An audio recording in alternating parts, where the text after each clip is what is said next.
بسم اللہ الرحمن الرحیم۔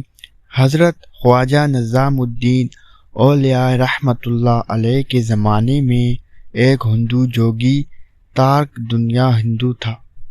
اس نے یہ مشق کی ہوئی تھی کہ ہر قسم کے مریض پر صرف اپنی نظر ڈال کر مرض کو سلب اور جذب کر لیتا تھا۔ ایک مرتبہ حضرت پر ایک بیماری کا دورہ پڑا جس میں آپ بے ہوش ہو گئے۔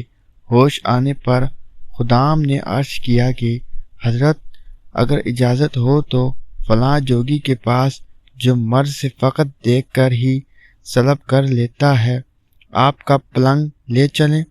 آپ نے فرمایا کہ خبردار ایسا مت کرنا، کیونکہ اندیشہ ہے کہ لوگوں کے عقائد میں خرابی پیدا ہو جائے گی، یعنی ہندو جوگی اور اس کے ماننے والے کہیں گے کہ جوگی کی کوئی حیثیت ہے وغیرہ۔ اتفاق سے ایک دن پھر حضرت کو دورہ پڑا اور بے ہوش ہو گئے۔ مریدین کو اپنے پیر و مرشد سے بے حد محبت و احترام کا درجہ ہوتا ہے، خلوص ہوتا ہے۔ وہ اپنے پیر و مرشد کی تکلیف برداشت نہیں کر سکتے۔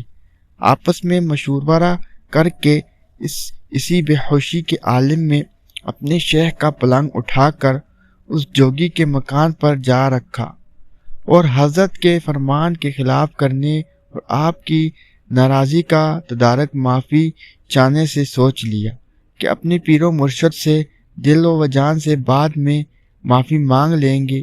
جب حضرت کو اس ہندو جوگی نے دیکھا کہ اتنی بڑی ہستی میرے پاس آئی ہے، وہ تو پھولے نہ سمایا۔ دل میں سوچا کہ اب میری دکان خوب چمکے گی۔ جوگی نے حضرت کو دیکھا اور دیکھتے ہی اپنا تصور ڈالا، فوراً حضرت کے مرض کو سلب کر لیا۔ آپ ایک دم اٹھ کر بیٹھ گئے اور یوں معلوم ہوتا تھا کہ کوئی مرض ہوا ہی نہیں تھا۔ حضرت نے دیکھا کہ اس جوگی کی مکان ہے۔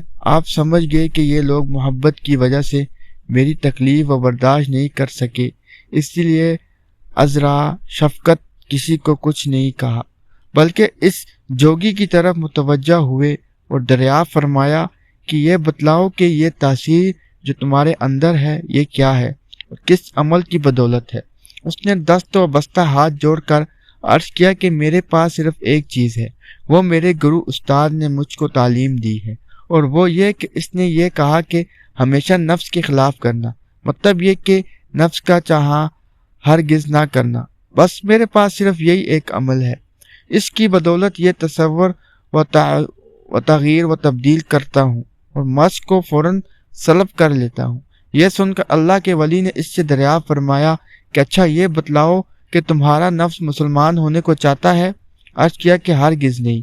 حضرت خواجہ نظام الدین اولیاء رحمۃ اللہ علیہ نے فرمایا کہ پھر اپنے گرو کی تعلیم پر کہاں عمل ہے؟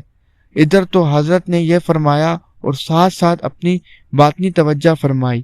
نتیجہ یہ ہوا کہ اس ہندو جوگی نے ایک دم کلمہ طیبہ پڑھا اور صادق دل سے مسلمان ہو گیا۔ در حقیقت آپ رحمۃ اللہ علیہ نے اس پر بھی اپنا نورانی و روحانی اثر ڈالا، جیسا کہ ارشاد باری تعالیٰ ہے، احسان کا بدلہ احسان کے سوا کیا ہے۔ اس جوگی نے آپ کے مرض جسمانی کو ختم کیا تھا، حضرت نے اس کے باطنی مرض یعنی کفر و شرک کو سلب فرمایا اور اسلام میں داخل فرما کر ہمیشہ ہمیشہ کے لیے نار جہنم سے بچا لی۔ اس طرح احسان کا بدلہ احسان ہو گیا۔ یوں برصغیر میں ان عظیم بعمل و بکرامت ہستیوں نے دین محمدی صلی اللہ علیہ وسلم کی شمع روشن فرمائی۔